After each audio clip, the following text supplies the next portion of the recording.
우리에게 주시는 하나님의 말씀은 갈라디아서 5장 16절에서 26절 말씀입니다.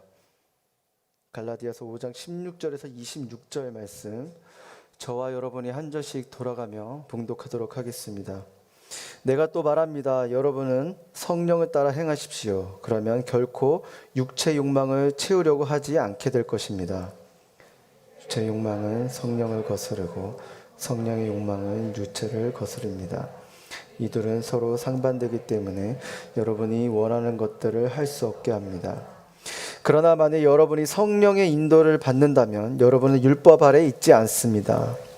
육체의 일들은 명백합니다.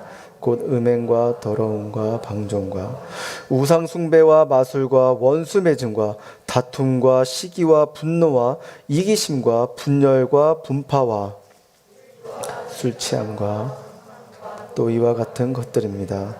내가 전에 경고한 것처럼 지금도 경고합니다. 이런 일을 행하는 사람들은 하나님 나라를 상속받지 못할 것입니다. 그러나 성령의 열매는 사랑과 기쁨과 화평과 오래 참음과 친절과 선함과 신실함과 온유와 절제입니다. 이런 것들을 금지할 율법은 없습니다. 그리스도 예수께 속한 사람들은 육체와 함께 그 정욕과 욕망을 십자가에 못 박았습니다. 만일 우리가 성령으로 산다면 또한 성령을 따라 행합시다. 합독하겠습니다. 서로 노엽게 하거나 질투하지 않도록 합시다. 아멘. 네, 성령을 따라 행하는 삶이란 제목으로 함께 말씀을 나누도록 하겠습니다. 제가 CH 플러스에 부임하고 나서 저희 공동체 리더십들에게 우선순위로 기도 요청한 제목이 있는데요. 그것은 성령님이 임재하시는 공동체였습니다. 그 이유는 성령님이 임하시면 그 안에 놀라운 일들이 일어나기 때문이죠. 저는 우리 공동체가 성령님의 임재가 가득한 공동체가 되기를 기도하며 지금도 꿈을 꿉니다. 여러분 아멘이십니까? 저와 함께 계속해서 이 꿈을 또 이 기도 제목을 가지고 계속해서 기도해 주시면 감사하겠습니다. 그런데 대부분 많은 분들이 성령님을 임재, 성령 충만하고라고 생각한다면 그저 주일에만 찾는 그런 분으로만 그 정도로만 인식하는 분들이 있습니다. 제자도라는 책에 우리가 인식하는 성령님에 대해 좋은 예화가 있는데요. 소개하고자 합니다. 그 저자가 한 번은 성도의 집에 신방을 갔다고 합니다. 밖에서 초인종을 누르고 문을 놓고 했으나 아무도 열어주지 않았습니다. 안에서 가족들이 즐거운 시간을 가지고 있는 소리가 밖으로 새어 나왔어요. 몇 차례 문을 두드린 끝에 다행히 문이 열려져 있는 그 문을 열고 안으로 들어갔습니다. 아내는 부엌에서 저녁 준비를 하고 있었고 남편은 거실에서 자녀들과 이야기를 나누며 좋은 시간을 보내고 있었습니다. 그런데 그 저자가 들어가서 식구들에게 인사를 해도 그들 중 아무도 그를 아는 채 하지 않았습니다. 그 저자가 말을 걸어도 대답하는 이도 한 명도 없었다고 합니다. 식구들은 그 저자를 완전히 무시한 채 자기들끼리 좋은 시간을 가지고 있었습니다. 결국 그 저자는 실망한 채로 집으로 돌아올 수밖에 없었어요. 그리고 그 다음 주일이 되어 그 식구들은 교회에서 만나게 되었습니다. 그랬는데 그 식구들은 교회에서 만난 저자를 반갑게 말을 걸며 인사를 하더랍니다. 여러분, 이 예화는 저자가 지어낸 예화이지만 오늘날 많은 크리스천들이 성령님께 이렇게 대하고 있습니다. 우리의 일상생활에서는 성령님에 대해 전혀 의식 없이 살아가고 철저히 무시하며 살아가다가 주일에 와서 그때 성령님께 인사하는 정도로만 그렇게 성령님을 대하고 인식하고 있는 것을 말이죠. 그만큼 우리가 성령님에 대해 잘 모르는 부분들이 많습니다. 또 가깝게 느껴지지 않는 부분도 있습니다. 성령님이 우리 삶에 어떻게 일하시고 또 성령님을 따라 사는 삶에는 어떠한 일들이 있는지를 오늘 말씀을 통해서 함께 살펴보도록 하겠습니다. 우리 16절에서 17절 말씀 함께 읽어보도록 하겠습니다. 시작. 내가 또 말합니다. 여러분은 성령을 따라 행하십시오. 그러면 결코 육체의 욕망을 채우려고 하지 않게 될 것입니다. 육체의 욕망은 성령을 거스르고 성령의 욕망은 육체를 거스릅니다. 이 둘은 서로 상반되기 때문에 여러분이 원하는 것들을 할 수 없게 합니다. 네, 지난주 설교 말씀을 통해서 성경이 말하는 자유에 대해서 살펴보았는데요. 오늘 본문에서는 바울은 성령에 대해서 이야기를 하고 있습니다. 우리가 예수님을 삶의 주인으로 고백하고 난 후에 예수님만을 믿고 살아가는 신앙생활을 우리는 하고 있습니다. 이렇게 신앙생활을 한다는 것은 쉽지 않습니다. 이전에 몰랐던 제대로 깨닫고 나서는 오히려 행동의 제약이 더 많아졌다라고 불평불만하는 사람들도 있습니다. 그리고 오랫동안 신앙생활하는 분들의 불평은 다른 종류입니다. 왜 나는 아직도 이 모양 이 꼴인가라고 고민하는 분들도 있어요. 이런 생각은 현재 지위와 소유가 볼품이 없다라는 뜻은 아닙니다. 그렇게 기도를 뜨겁게 오래 열심히 했는데도 불구하고 환난이 그치지 않으니 믿음이 너무 약한 것 아닌가라는 그런 불평도 아닙니다.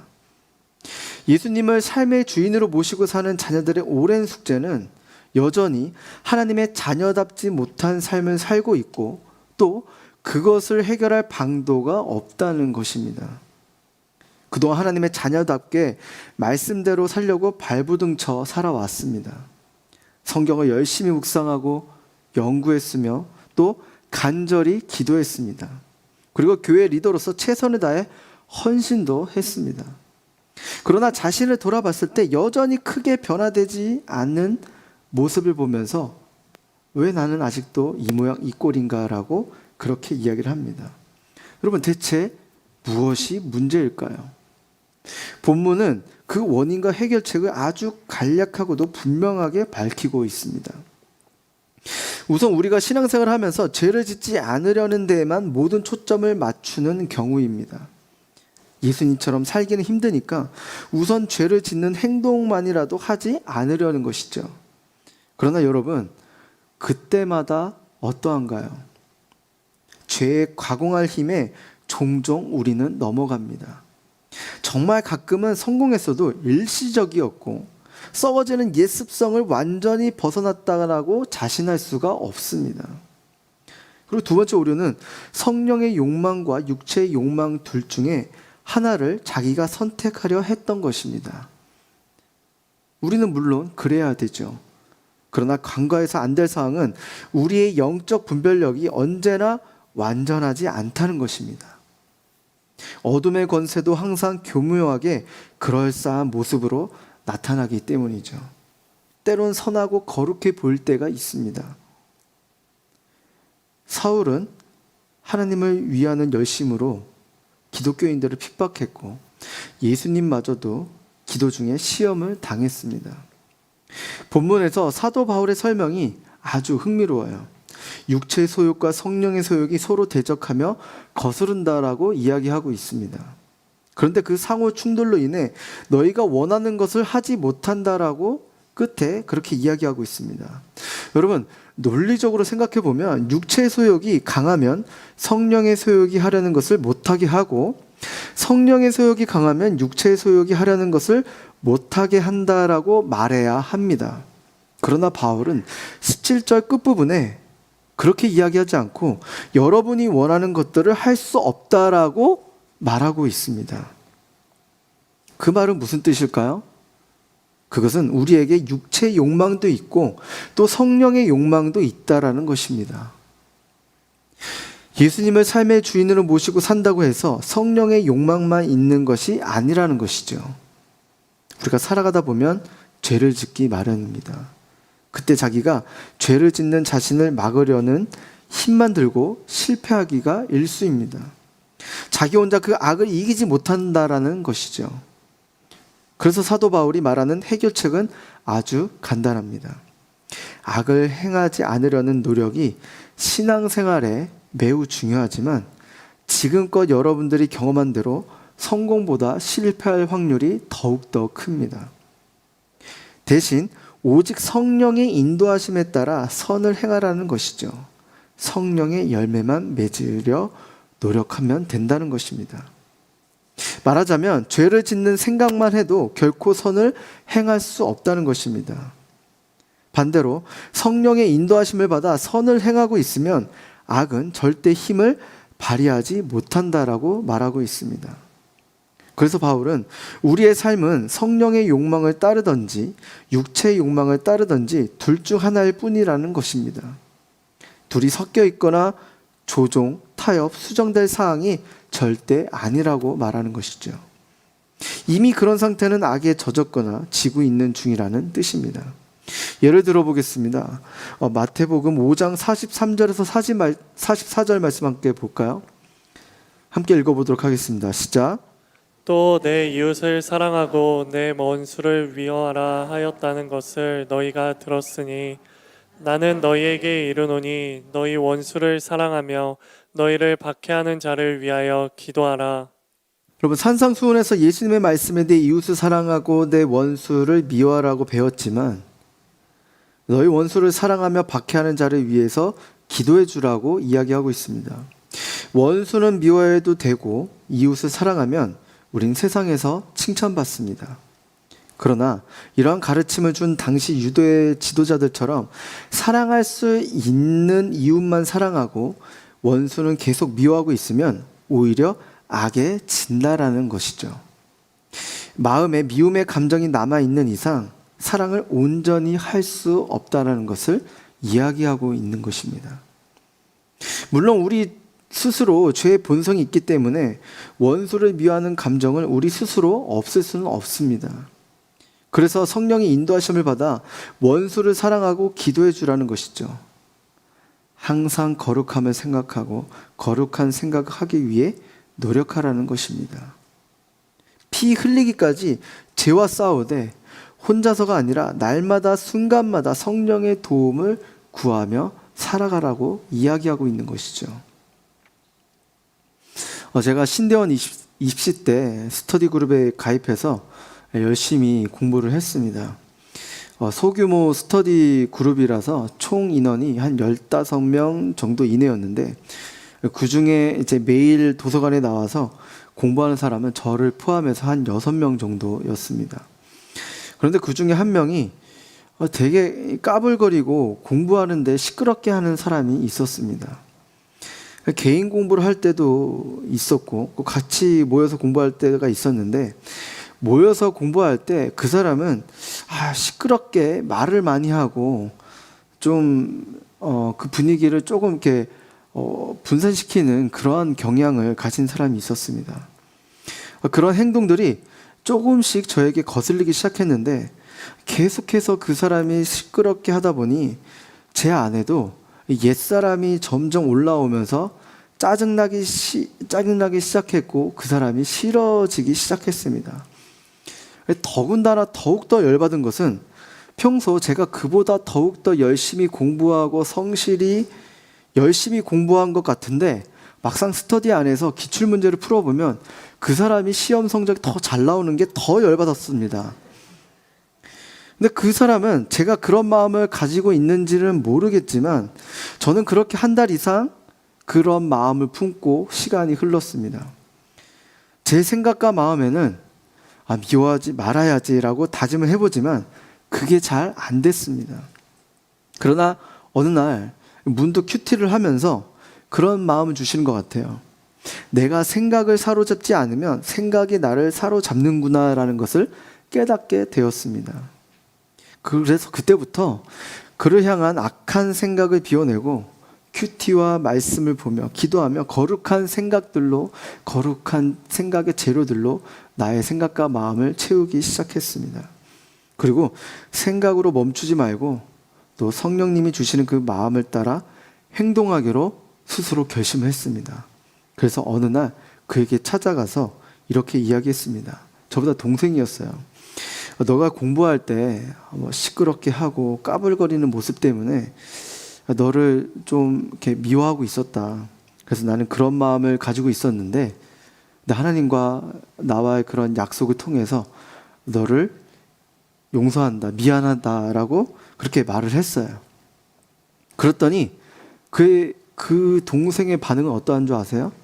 여전히 까불거렸어요. 이렇게 대답하는 거예요. 구수한 사투리로. 형님, 막 괜찮습니다. 뭐 이러면서 그럴 수 있죠 라고 뭐 그렇게 반응을 하는 것이었어요. 그런데 제 마음은 이전과 같이 그가 싫어지지 않았습니다. 그냥 제 마음이 그냥 풀어졌어요. 그의 모습은 그냥 그대로였지만 저 안에는 그를 포용할 수 있는 마음이 제 안에 생겼습니다. 제가 그 일을 겪으면서 느꼈던 것은 제 안에 육체의 욕망을 계속해서 품고 나 스스로가 제어를 할 수 없다는 것을 경험하게 되었습니다. 한순간도 내 안에 성령님이 계시지 않는다면 우리는 악한 생각과 말과 행동으로 넘어가는 인간이라는 것을, 어쩔 수 없이 연약한 존재라는 것을 깨닫게 되었습니다. 저도 머리로는 알고 있었죠. 예수님을 믿는 사람으로서, 그리고 신학을 공부하겠다고 공부하는 입시생으로서 그를 미워하면 안 되고 또 사랑해야 된다는 것을 알고 있었지만 어느 순간 죄의 길로, 육체의 욕망의 길로 가고 있었던 것이죠. 사랑하는 여러분, 우리 안에, 이 마음 안에, 우리 영혼 가운데 중간지대는 없습니다. 오직 악과 선, 이 둘 중 하나는 반드시 우리 안에 자리 잡고 있습니다. 저와 여러분은 계속해서 싸워 우리 안에 오직 성령님의 인도하심을 따라 살기를 주님의 이름으로 축원합니다. 우리 스스로 죄를 짓지 않으려고 하는 행위마저도 오직 성령님께 맡겨 성령님의 인도하심으로 살아가는 저와 여러분이 되시길 주님의 이름으로 축원합니다. 우리 19절에서 21절 말씀 함께 읽어보도록 하겠습니다. 시작. 육체의 일들은 명백합니다. 곧 음행과 더러움과 방종과 우상숭배와 마술과 원수매짐과 다툼과 시기와 분노와 이기심과 분열과 분파와 질투와 술취함과 방탕과 또 이와 같은 것들입니다. 내가 전에 경고한 것처럼 지금도 경고합니다.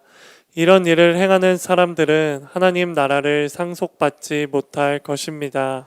네, 오늘 본문의 16절, 17절 말씀을 통해 바울은 우리 마음 가운데서도 육체의 욕망과 성령의 욕망의 갈등이 있으나 성령을 쫓아 살아가면 우리는 이러한 갈등에서 벗어날 수 있음을 이야기했습니다.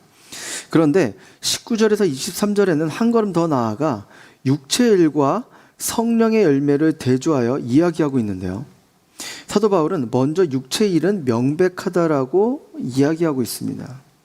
여기서 명백하다라는 말은 눈에 띄게 드러나다입니다. 즉 어떤 외형적으로 공공연히 행해지는 일들뿐만 아니라 일반적인 도덕적 관념에 비추어 생각해봐도 명백히 악한 일들이 드러난다는 것을 의미하고 있습니다. 성령을 따르지 않고 육체를 따라 사는 삶에는 반드시 모두가 알 수 있게 드러난다는 뜻이죠.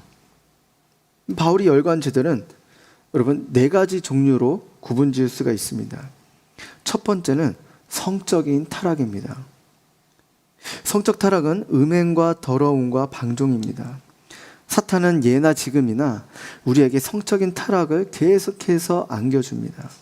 이 성적 타락은 우리에게 아주 달콤함을 주지만 결국 우리를 패망의 길로 인도하고 공동체를 무너뜨립니다. 그것을 잘 보여주는 예가 바로 창세기에 나오는 소돔과 고모라 도시의 멸망입니다.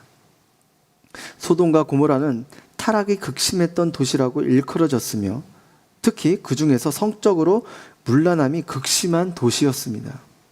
하나님께서 2 천사를 보내 유일하게 남아있던 의인의 롯과 그의 가족들을 구원하시고자 하는 목적을 가지시고 2 천사를 보냈습니다. 그런데 2 천사가 롯의 집에 머무는 동안 이미 사람들이 그의 집에 몰려와서 그들과 관계를 맺겠다고 문 밖으로 내놓으라고 이야기를 했습니다. 이미 사람들은 사람을 사람으로 보지 않고 욕망의 대상으로 보고 있던 것이죠. 하나님의 형상을 따라 창조된 우리가 한 영혼으로 보지 않고 욕망의 대상으로 보는 것 자체가 이미 성적인 타락인 것입니다. 상대를 욕망의 대상으로 보고 음욕으로 품는다면 이 욕망은 점점 살이부터 부피가 커지게 됩니다. 그러다가 그의 생활 가운데 환경이 조성되고 타이밍이 맞으면 언제든지 그 성적인 죄를 범하게 될 가능성이 크게 되는 것입니다. 저는 특히 한국 사회 이 시대 가운데 회복되어야 할 부분이 바로 가정의 회복입니다. 이미 많은 가정들이 성적 타락으로 인해 무너졌습니다. TV나 유튜브에서 각종 사건들을 재현하는 프로그램들이 있어요. 근데 그것들을 보고 있으면 성적 타락으로 인해 가정이 무너지는 여러 케이스들을 볼 수가 있습니다. 그만큼 사탄은 가정 공동체를 무너뜨리려고 우는 사자와 같이 계속해서 우리를 공격합니다. 여러분, 현재 우리에게 주어진 가정을 지키기 위해 기도하시길 바랍니다. 이 가정 안에서 하나님의 사랑과 은혜를 경험할 수 있는 공동체인 것입니다. 그리고 하나님이 원하시는 가정을 소망하시기를 주님의 이름으로 축복합니다. 바울이 말하는 두 번째는 우상 숭배입니다. 우상은 꼭 어떤 형상이 있어야 우상 숭배가 아닙니다. 성경에 나오는 금송아지를 만들고 나무를 잘 깎고 다듬어 만들어 놓은 것만이 우상이 아닌 것이죠. 하나님을 믿는 우리에게도 우리 마음으로 현혹시키는 우상이 존재할 수가 있습니다. 하나님보다 다른 것들을 최우선으로 여기는 그 모든 것들이 다 우상 숭배인 것입니다. 하나님 외에 다른 종교를 가지고 있는 것이 꼭 우상이 아니라 우리의 지혜, 돈, 명예, 심지어 자녀, 부모, 이성 친구 같은 것들도 하나님보다 최우선을 여기면 그 모든 것들이 다 우상 숭배인 것이죠. 이러한 것들은 화려한 우상처럼 우리의 마음을 빼앗아 갑니다. 심지어 그것들이 전부이고 나의 안녕과 평안을 가져다 줄 것처럼 우리는 믿고 따릅니다. 그래서 돈과 명예, 이성 친구를 잃어버렸을 때 망연자실하며 심지어 목숨을 끊는 경우가 있습니다. 그러나 우상이 아무리 화려하고 우리에게 평강을 가져다 줄 것 같은 모습이더라고 하더라도 그것은 생명이 없기에 결코 우리를 도울 수가 없습니다. 모든 우상은 헛된 것에 불과합니다. 저에게 있어서 우상은 오락실이었습니다. 지금은 PC방이지만 8, 90년대만 해도 전자오락실이 10대들에게는 완전 최고였습니다. 여러분, 한 판에 50원 할 때가 있었는데요. 그때 뭐 보글보글 테트리스, 뭐 슈퍼마리오, 스노우맨 등 너무나 재밌는 오락실에 그 오락이 너무나도 많았습니다. 저는 완전 거기에 중독되었어요.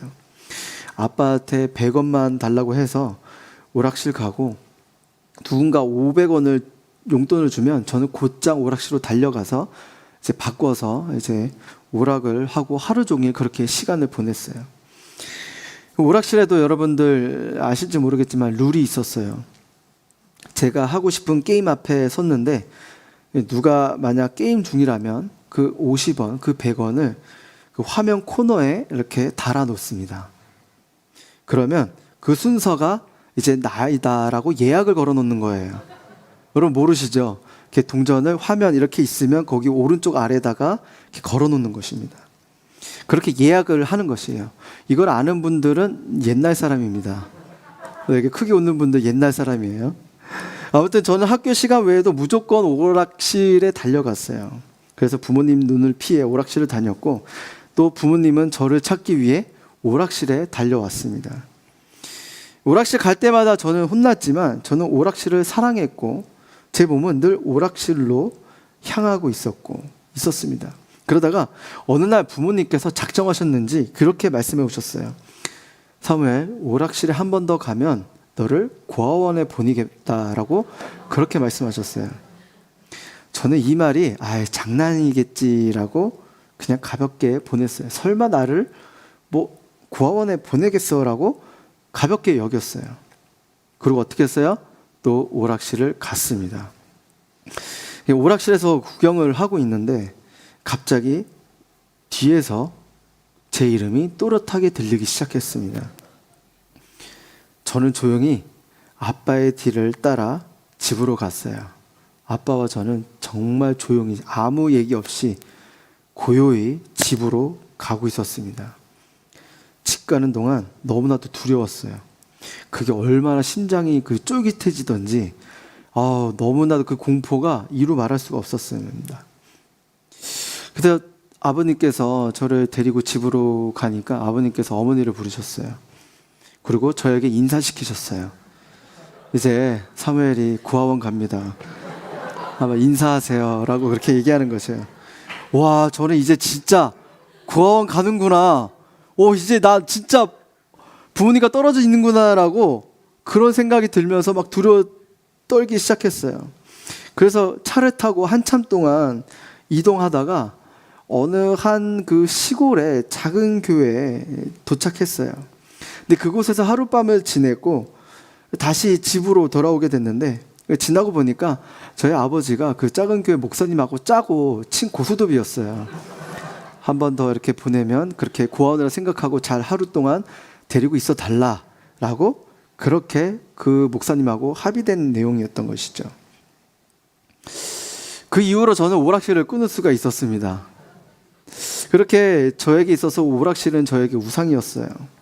온 생각과 마음이 오락실에 있었기 때문에 그렇게 중독되었어요. 여러분들 가운데 여러분의 생각과 마음 속에 꽉 차 있고 있는 것들이 무엇인가요? 중독적으로 하고 있는 것들이 무엇인가요? 하나님보다 최우선으로 여기고, 그리고 나의 생각과 마음이 하나님이 아는 다른 것에 뺏긴 모든 것들이 다 우상인 것입니다.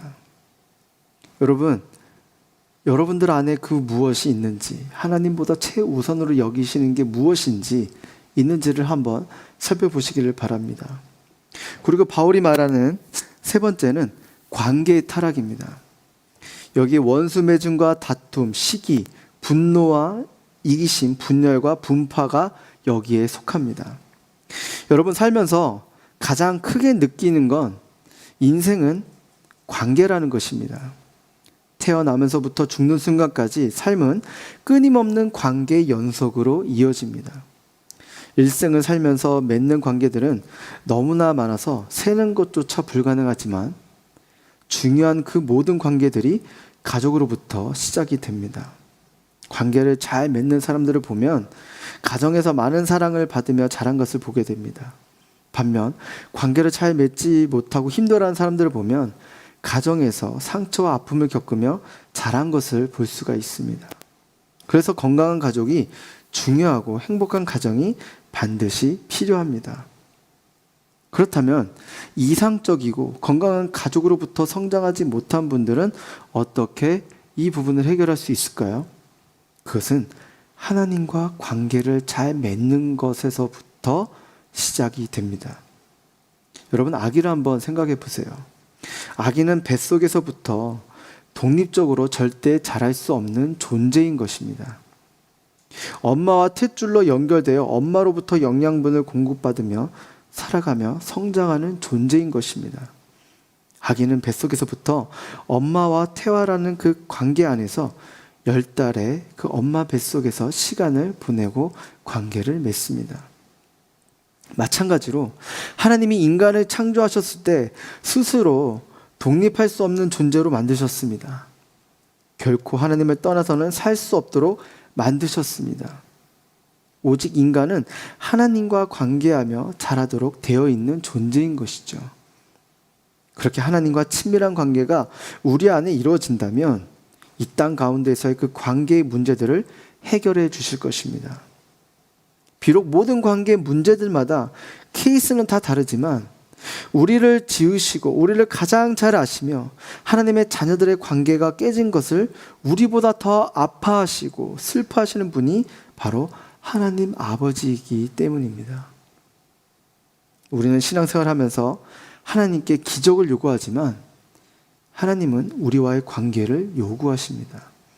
사랑하는 여러분, 현재 하나님과의 관계가 깨어진 채 우리가 원하고 소원하는 것들만 간구하고 기적을 요구하는 것이 아니라 다시 하나님과 관계가 회복되기를 축복합니다.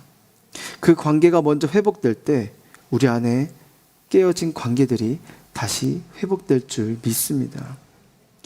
네 번째는 바로 쾌락의 타락입니다.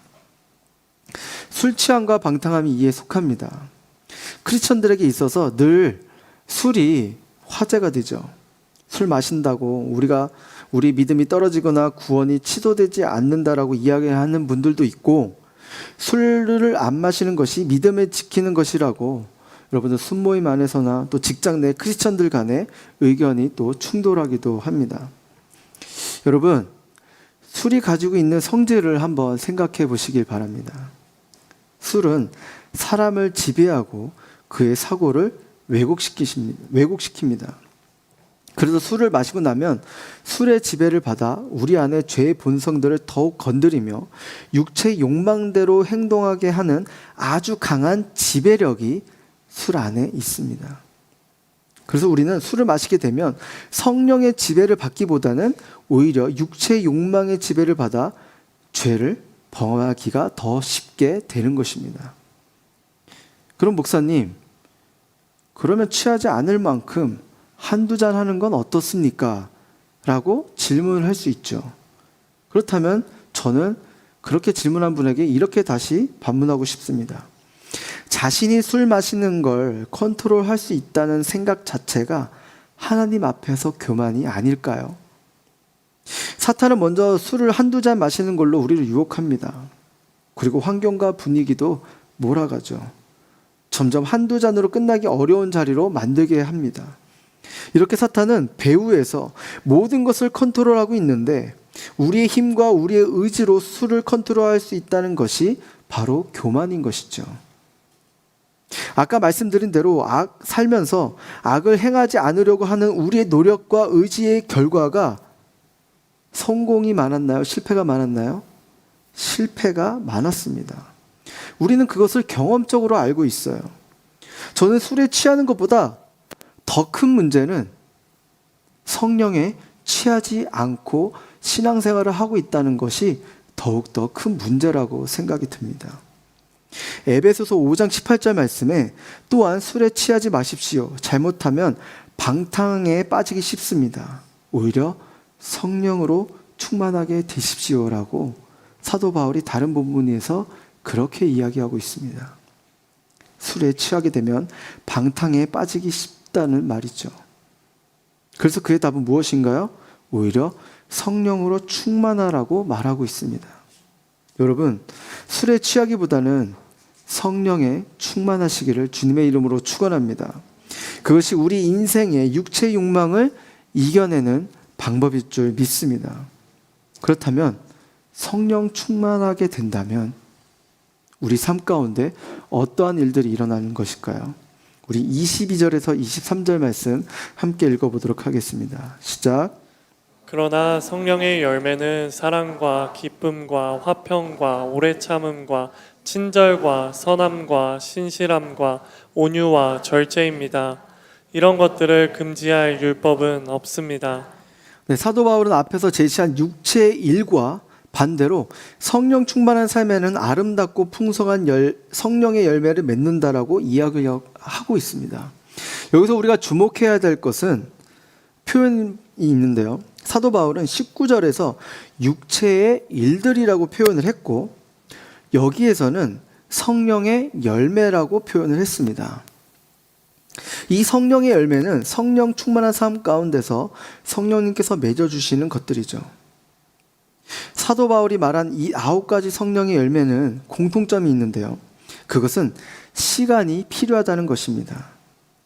우리의 성품의 열매들이 한순간에 맺어지는 것이 아니라 맺어지는 시간이 필요하고 과정이 필요하며 기다림의 시간이 필요하다는 것을 이야기하고 있습니다. 우리가 좋아하는 과일을 한번 생각해 보세요. 그 과일이 열리는 시즌이 따로 있습니다. 처음에는 이게 먹을 수 있을까라는 모양으로 생겨났지만 결국 시간이 흐르고 달고 맛있는 과일이 되는 것처럼 우리도 예수님을 믿었다고 해서 단번에 성숙한 사람이 되는 것은 아닙니다. 그리고 또 하나의 공통점은 자기의 노력으로 할 수가 없습니다. 이 9가지 열매들을 열심히 여러분이 노력해 한번 보세요. 매일 매순간 9가지 열매들을 인식하며 그렇게 살아야지라고 노력을 하며 우리는 살아갈 수가 없습니다. 우리가 가지고 있는 사랑으로 남들을 사랑할 수 없고 내가 친절과 온유함을 베풀 수 없습니다. 어느 정도까지는 할 수 있죠. 그러나 반드시 그 사랑과 그 온유함과 그 친절함의 한계점이 분명히 드러나게 되는 것입니다. 우리는 살면서 자신의 밑바닥을 드러날 때가 있습니다. 즉 본성을 드러내 그동안 감추었던 모습이 여실히 드러나게 되는 것이죠. 특히 교회 안에서 사역이나 또 해외 아울리치를 가게 되면 자신의 본 모습이 드러나게 되는데요. 육체적으로 피곤하고 또 지치고 힘든 시기에 또는 감정적으로 소진되었을 때 사역을 위해 함께 섬기다 보면 자신의 본 모습이 아주 잘 드러납니다. 그래서 서로 그 자기의 모습 때문에 힘들어하고 상처를 서로 주고 받습니다. 저도 마찬가지로 사역을 하면서 저의 모습이 드러나기도 하고 특히 결혼 생활을 하면서 너무나도 잘 드러나게 됩니다. 아내와 제가 육아로 지쳐 있을 때 서로에게 본성대로 행하다 보면 감정의 골이 깊어지곤 합니다. 그럴 때마다 제 안에 드는 생각은 아직도 난 이거밖에 안 되는구나. 목사이면서도 이 정도밖에 안 되나? 더 참아주고 내가 더 사랑해주고 품었어야 되는데 라고 생각하면서 후회한 적이 너무나도 많습니다. 그런데 하나님의 관점으로 저를 돌아봤을 때 하나님께서 나를 나답게 만드시는 과정 중이라는 것을 깨닫게 되었습니다. 10년 전의 저의 모습은 현재 이 모습보다 덜 성숙하고 다듬어지지 않는 모습이었습니다. 그러나 하나님은 여러 가지 훈련들을 통해서 저를 하나님의 목적대로 만들고 계셨던 것이죠. 여러 가지 문제와 고난과 경험, 신앙의 훈련들을 통해서 하나님의 목적대로 지금도 저를 만들고 계시는 중이라는 것을 깨닫게 되었습니다. 그리고 그러한 관점으로 상대방을 한번 바라보시길 바랍니다. 그 상대방도 하나님께서 현재 다루고 계시는 중이십니다. 비록 지금 상대방의 연약함과 부족한 모습 때문에 내가 힘들고 상처를 받지만 하나님께서 그에게 다루고 계시다는 것을 잊지 마시길 바랍니다. 하나님께서는 사람을 다루실 때 현재의 모습을 보고 다루시지 않습니다. 지금은 원망하고 불평하고 형편없는 존재이지만 변하고 새로워질 것을 기대하며 사랑하며 축복하기를 바랍니다. 그 이유는 우리 하나님 아버지는 바로 그러한 분이기 때문입니다. 인간은 현재밖에 볼 수 없지만 하나님께서는 미래를 보시는 분이시기 때문입니다. 마지막으로 남은 본문을 한번 같이 읽어보도록 하겠습니다. 24에서 25절 시작. 그리스도 예수께 속한 사람들은 육체와 함께 그 정욕과 욕망을 십자가에 못 박았습니다. 만일 우리가 성령으로 산다면 또한 성령을 따라 행합시다. 사도 바울이 성령 충만한 삶을 살기 위해서 우리에게 제시하는 방법은 성령으로 산다는 것을 말하고 있습니다. 성령으로 산다는 것은 성령 충만한 삶이죠. 성령 충만한 삶을 산다는 것은 어떤 것이냐? 하나님께 전적으로 붙들린 인생인 것입니다. 요한복음 15장 2절 말씀 보실까요? 나는 포도나무여 너희는 가지라. 그가 내 안에 내가 그 안에 거하면 사람이 열매를 많이 맺나니 나를 떠나서는 너희가 아무것도 할 수 없음이라 라고 그렇게 말씀하셨던 것처럼 우리는 하나님께 붙어 있으면 하나님으로부터 나오는 거룩하고 영적인 영양분을 공급받아 우리 안에 성령의 열매들이 우리 삶 가운데서 풍성히 열매 맺게 되는 것입니다. 사랑하는 여러분, 우리는 그저 하나님께 온전히 붙들려 있는 인생이 되시기를 주님의 이름으로 축복합니다. 하나님을 떠나서는 여러분은 죽은 인생입니다. 그에게로부터 나오는 생명의 영양분을 공급받아 우리 삶 가운데 열매가 맺기를 축복합니다.